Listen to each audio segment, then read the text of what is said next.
아멘. 선교가 무엇인가라는 그 질문에 있어서 저는 존 파이퍼 목사님이 내린 선교에 대한 정의가 가장 성경적인 정의가 아닌가 그런 생각을 봅니다. 존 파이퍼 목사님은 선교란 예배가 존재하지 않는 곳에 예배자를 세우는 것이다, 그렇게 말을 했습니다. 우리는 선교 이러면 가서 한 영혼을 구원한다, 이 정도로 주로 많이 생각하는데 사실 한 영혼을 구원하는 목적이 하나님을 예배하도록 만드는 것 아니겠습니까? 그런데 많은 경우 우리가 선교한다고 하면 그저 한 예배자를 한 사람의 영혼을 구원하는 거기에만 많은 목적을 두기도 하는데, 그것보다 더 선명한 것은 그를 구원하여 그가 하나님 앞에 온전한 예배자가 되어서 예배하도록 만드는 그것이 선교다, 그렇게 말할 수가 있습니다. 그렇기 때문에 기독교에 있어서 예배만큼 더 중요한 것이 어디에 있겠습니까? 이 땅에 있는 많은 교회들이 여러 가지의 교회 사역들을 합니다. 어떤 교회는 제자 훈련을 아주 잘한다는 교회들이 있고, 어떤 교회는 또 찬양을 잘한다라는 그런 교회도 있고, 또 어떤 교회는 이 구역, 목장 이런 것들을 잘하는 교회가 있다, 그런 이야기들을 종종 하지요. 그런데 모든 예배, 모든 교회에 있어서 빠지지 않고 모두가 다 최선을 다하여 하는 사역이 있는데 그것이 바로 예배입니다. 예배. 그래서 우리가 하나님 앞에 예배한다고 할 때 그것은 교회의 가장 핵심적인 사역이다. 그런데 예배를 우리가 생각할 때에 무엇을 생각하고 예배하는가라는 것을 우리가 또 한번 돌아보는 것이 필요합니다. 여러분, 오늘 하나님 앞에 나오실 때 예배하러 나오셨죠? 어떤 마음을 가지고 또 무슨 목적을 가지고 예배에 오셨습니까? 그것은 하나님을 만나기 위해서 오는 것입니다. 내가 하나님을 만나 그 하나님 앞에 크신 영광을 올려드리기 위해서 예배를 나오는 것입니다. 그래서 우리가 예배 나올 때 내가 왜 예배하고 있지? 내가 왜 예배하러 왔지라는 그 목적을 생각하는 것이 지극히 필요합니다. 어떤 분들은 교회 예배하러 나올 때에 사람들 만나기 위해서 나오시는 분들도 있을 수 있습니다. 예배 드리고 친교하는데 목적을 두고 나오시는 분들이 있겠지요. 그런 분들에게 당신은 진정으로 하나님께 예배하였습니까? 라고 물을 때에 제대로 된 답변을 할 수 있을까요?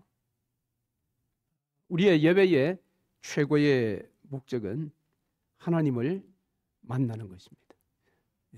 오늘도 예배 가운데 하나님을 만나시는 놀라운 역사가 있으시기를 바랍니다. 자, 그러면 하나님을 만나는 예배는 도대체 어떤 모습의 예배일까? 오늘 우리가 읽은 본문 시편 100편의 말씀으로 함께 생각해 보겠습니다. 우리는 지금 95편부터 100편까지 신정시라는 하나님께서 다스리신다, 온 세상을 다스린다라는 그 다스림에 대한 찬양을 노래했던 시들을 살펴보고 있는데, 오늘 마지막 이제 100편입니다. 이 100편은 신정시에 있어서 꽃이라고 할 만큼 가장 중요한 그런 내용들이 기록되어 있습니다. 자, 그것은 바로 예배를 오늘 본문이 말을 하고 있기 때문입니다. 그래서 본문에서 찬양하라, 하나님 앞에 나와 감사하라 라는 큰 두 가지의 주제를 가지고 있는데, 이것이 바로 하나님 앞에 예배하는 자의 모습인 것입니다. 자, 먼저 오늘 본문 1절과 2절 말씀에 보면 예배에 관한 세 가지 명령형 동사를 만날 수 있습니다. 하나는 부를지어다, 또 하나는 섬길지어다, 하나는 나아갈지어다 라는 것입니다. 즐거운 찬송을 부를지어다 라고 하는 이 말씀은 그저 그런 노래를 부르는 것이 아니라 경이로운 노래, 경탄의 노래를 불러라, 그렇게 말을 하고 있습니다. 오늘 우리의 예배 가운데 나아갈 때에 우리의 찬양은 이와 같은 찬양이어야 합니다. 하나님의 경이로움에 대하여, 하나님의 일하심에 대한 경탄의 노래를 불러야 된다. 두 번째는 섬기라고 합니다. 그 조건은 기쁨으로 그렇게 섬기라고 합니다. 예배인데 섬기다, 좀 어울리지 않는 것 같습니다만은 사실은 창세기에 처음 하나님께서 세상을 창조하시고 사람을 창조하기 전에 땅에 하나님의 그 영이 운행하고 있을 때에 그때 땅을 경작할 자가 아무도 없다고 했습니다. 땅을 경작하다라는 이 단어가 오늘 본문에 나오는 섬길지어다라는 단어와 같은 단어입니다. 그러니까 예배에는 이 노동의 요소가 있다라는 겁니다. 아담이 타락하기 전에, 범죄하기 전에 그의 노동은 예배였습니다. 에덴 동산을 다스리는 그 노동은 그것이 예배였음으로 말미암아 그 노동은 예배가 될 수 없었습니다. 그저 수고로우며 고통뿐이었습니다. 그러나 인간이 범죄하기 전에 사람이 하는 모든 행위, 그것이 노동이라 할지라도 그 모든 것들은 다 예배였습니다. 하나님을 예배하는 것입니다. 그런데 예수 그리스도께서 우리를 십자가에서 구원하여 우리를 다시 창조의 원형대로 우리를 다시 회복시켜 주셨으므로 오늘 저와 여러분의 일상의 모든 삶은 다 예배여야 합니다. 여러분 일상의 삶이 예배가 되고 있습니까? 우리는 구원받아 하나님께서 원래 창조하셨던 창조의 원형대로 우리의 모든 호흡하는 모든 삶이 다 예배임에도 불구하고 우리는 주일날 하나님 앞에 나와서 예배하는 이 시간만 예배라고 생각하는 경우가 허다합니다. 그리고 가정에서의, 직장에서의, 세상에서의 일반적인 삶은 예배라고 생각하지 못하는 그런 경향들이 있습니다. 아닙니다. 우리의 모든 삶, 호흡하는 모든 순간까지 다 하나님 앞에 예배인 것을 기억해야 합니다. 그런데 그 예배에는 조건이 있습니다. 오늘 기쁨으로 그렇게 이야기를 합니다. 예수께서 이 땅에 오셨을 때 첫 번째 공사역에 있어서 첫 번째 이적이 무엇인가 하면 가나 혼인잔치에서 물을 포도주로 만드는 것이었습니다. 혼인잔치에는 기쁨이 충만했습니다. 그런데 포도주가 떨어졌습니다. 그 기쁨이 사라졌습니다. 그래서 우왕좌왕하는 그들에게 물을 가지고 포도주를 만드심으로 방금 잃어버렸던 그 기쁨을 다시 회복시켜 주셨습니다. 예수의 구원은 이처럼 기쁨의 회복입니다. 그래서 오늘 여기에 하나님 앞에 나아가 예배하는 이 섬김은 기쁨으로 그랬습니다. 세 번째는 나아갈지어다라고 했습니다. 하나님 앞에 나아가는 것입니다.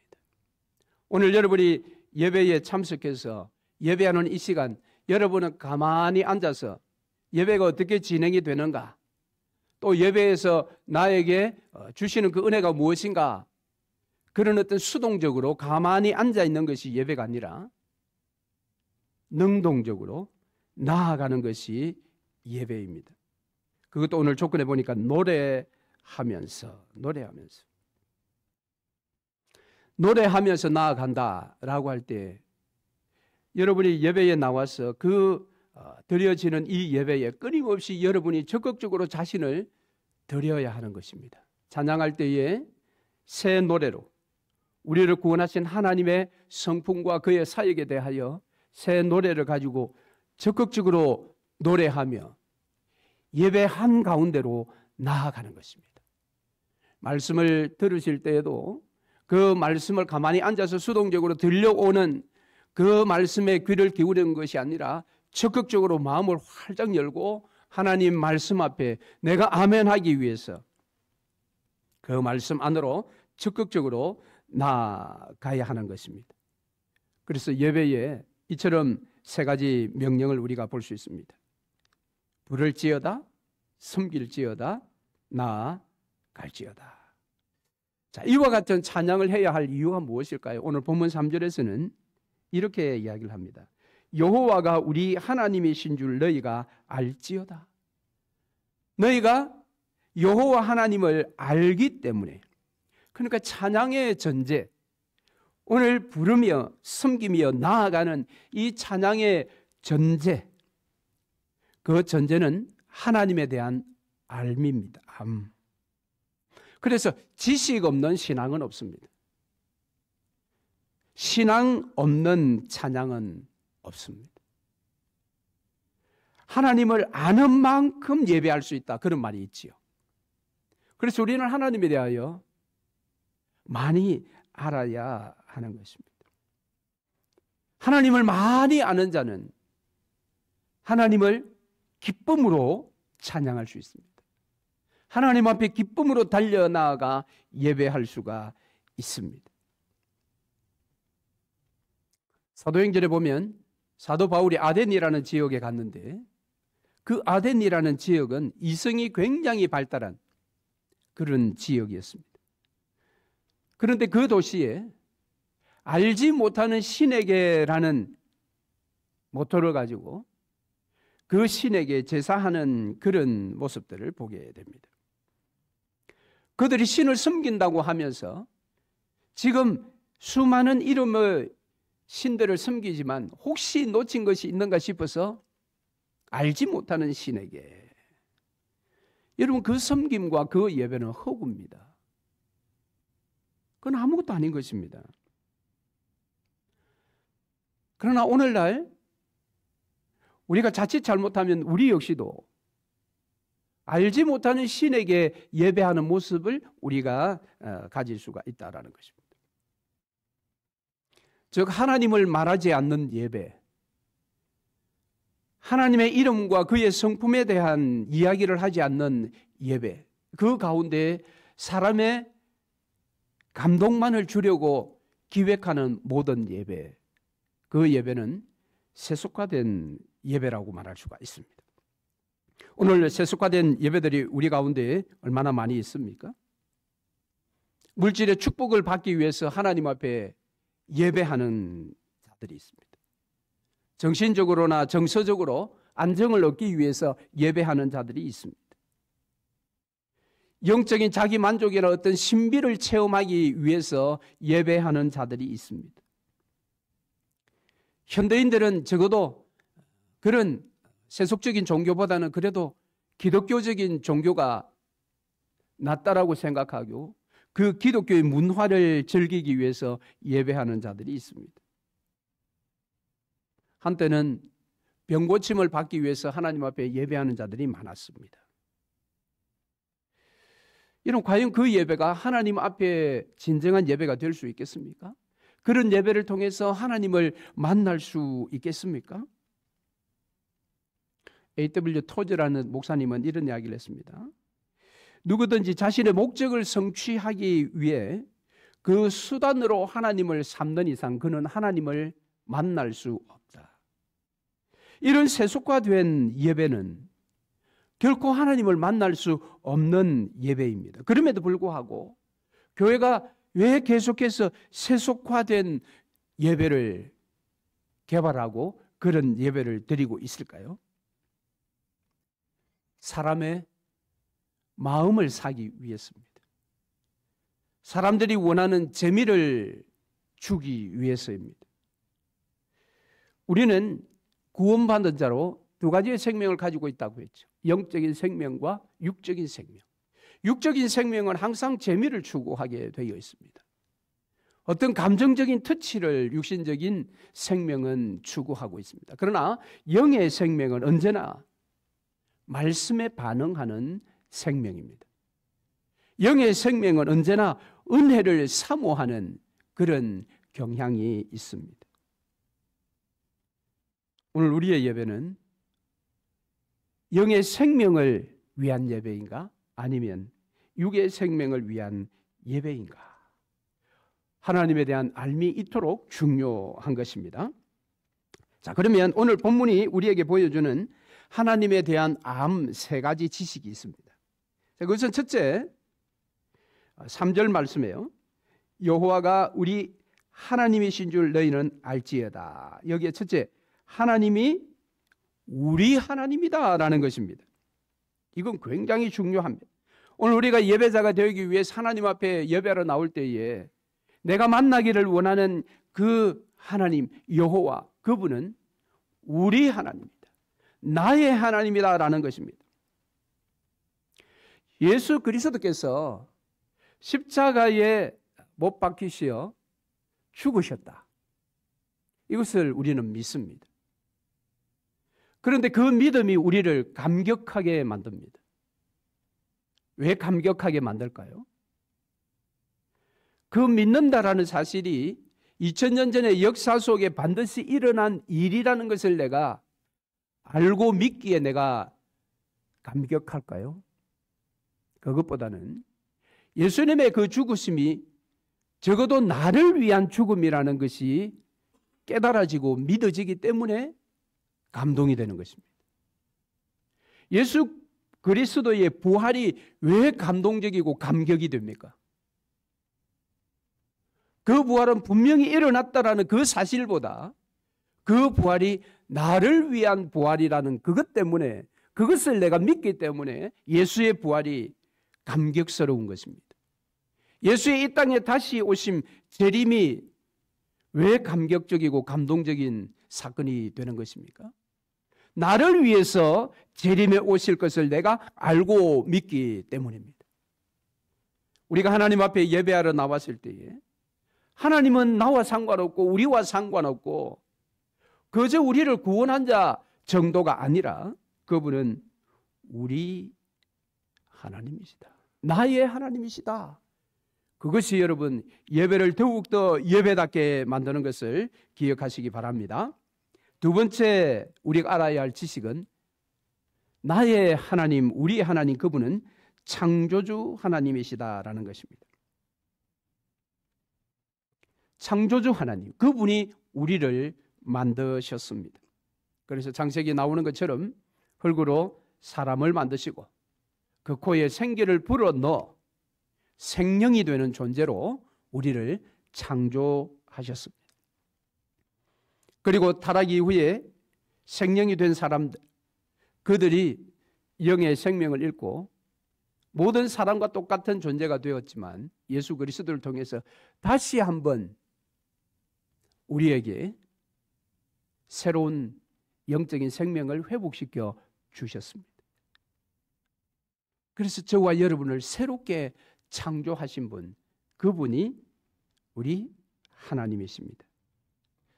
여러분은 지금 두 개의 생명을 가지고 계신 자로 확실히 믿으십니까?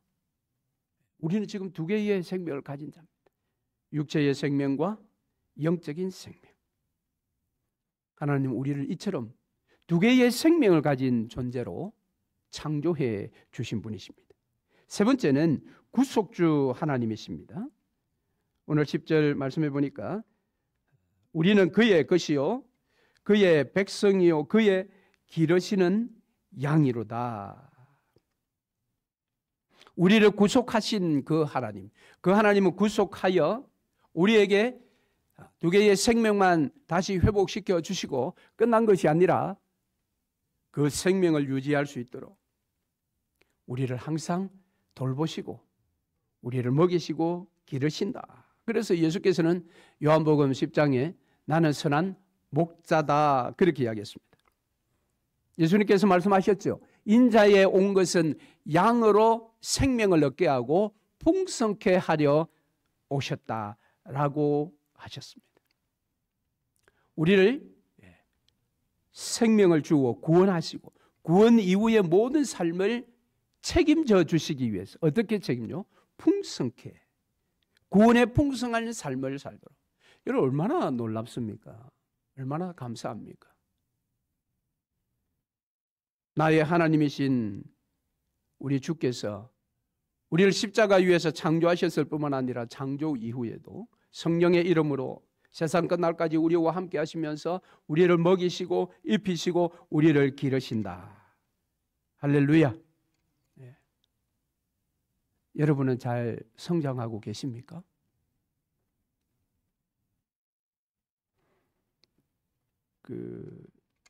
농사를 제대로 지으려면 사람들이 고생을 많이 하죠. 그래서 농사 지어 보신 분들은 그걸 자식들에게 물려주려고 하는 사람은 흔치가 않는 것 같아요.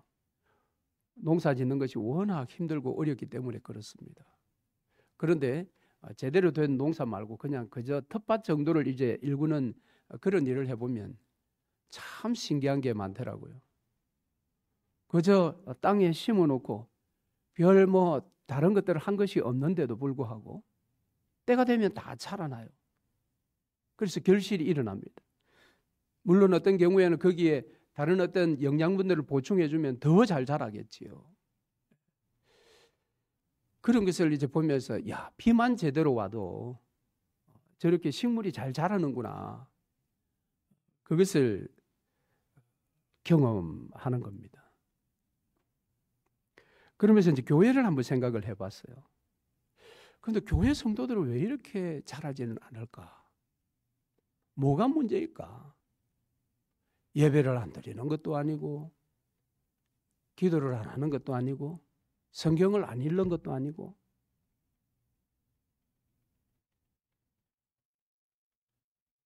식물을 할 때에 성장하는데 질소가 들은 비료를 준다 어쩐다 그런 것들이 많이 있지만 별로 그거 없이 그냥 물만 비가 많이 오지 않으면 때에 따라서 물만 제대로 이렇게 좀 주면 그런 것들이 다 자라나서 열매가 되는데 왜 이 성도들의 신앙은 10년 믿었는데 20년 믿었는데 왜 이 신앙이 자라지를 않는가? 여러분 왜 안 자랄까요? 여러분은 잘하고 계십니까? 5년 전보다 지난해보다 여러분 올해 신앙이 많이 자라고 계십니까? 그걸 여러분 혹시 감추고 계십니까? 왜 그런 것들이 잘 보이지 않을까요? 참 이게 목사로서의 고민거리입니다. 어떻게 해야 되는가? 물론 이제 앞서 말씀드린 것처럼 특별한 어떤 비료를 준다. 그거는 이제 영적으로 보면 특별한 행사를 하는 것 아니겠습니까? 부흥회를 한다든지. 그렇게 외부 강사를 초청해서 뭘 해도 죄송합니다. 반응이 여러분들이 제대로 원하는 강사를 제가 모시지 못한 이유도 있겠지만은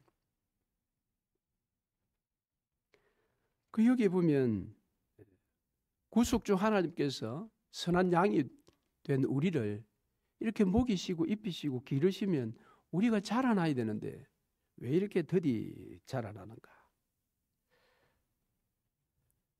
그런데 그런 어떤 자라남을 위해서 오늘 우리에게 필요한 것이 이 예배인데 바로 이 예배가 아무 생각 없이 오늘 예배에 내가 무엇을 원하는지 원함도 모른 채 더구나 오늘 만나야 되는 하나님이 누구신지에 대한 그 하나님에 대한 기본적인 지식과 그런 것들도 생각하지 않은 채 우리가 그저 예배 왔다가 1시간 예배 드리고 일어서기 때문에 오늘 우리의 신앙이 자라지 못하고 늘 그 제자리 걸음을 하는 것이 아닌가.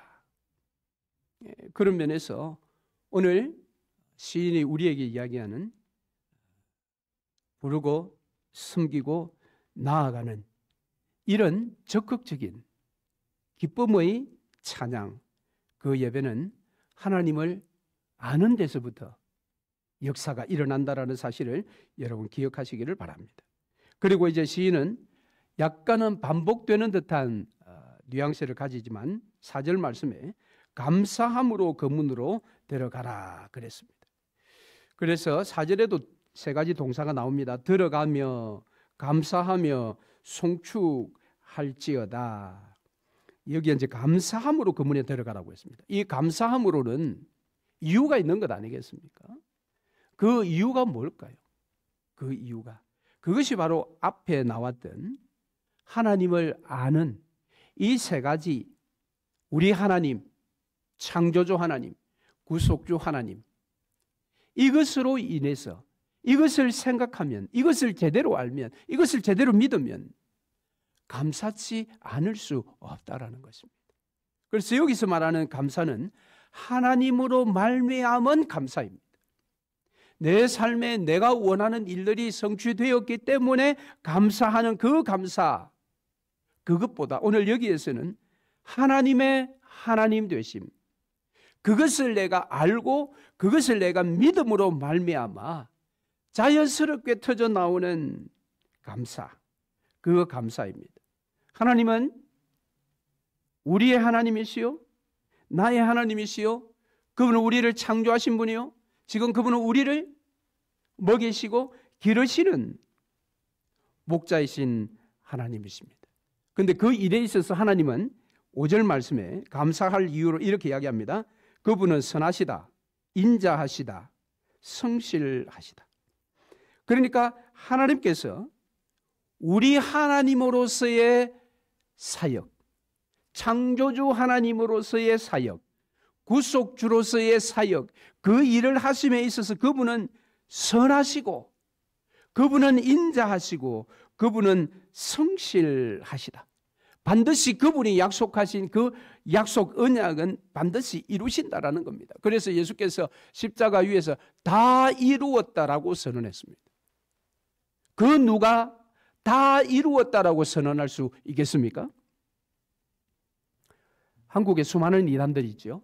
그 수많은 이단들은 대부분 그 교주가 내가 메시아다라고 그렇게 주장을 합니다. 내가 메시아다. 근데 그 어떤 이단의 교주라도 결코 하지 못하는 말이 하나 있습니다. 그것은 내가 하나님이다라는 겁니다. 그러나 예수님은 내가 메시아일 뿐만 아니라 내가 하나님이다 말씀하셨어요. 할렐루야.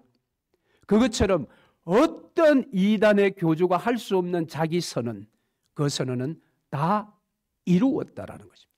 다 이루었다.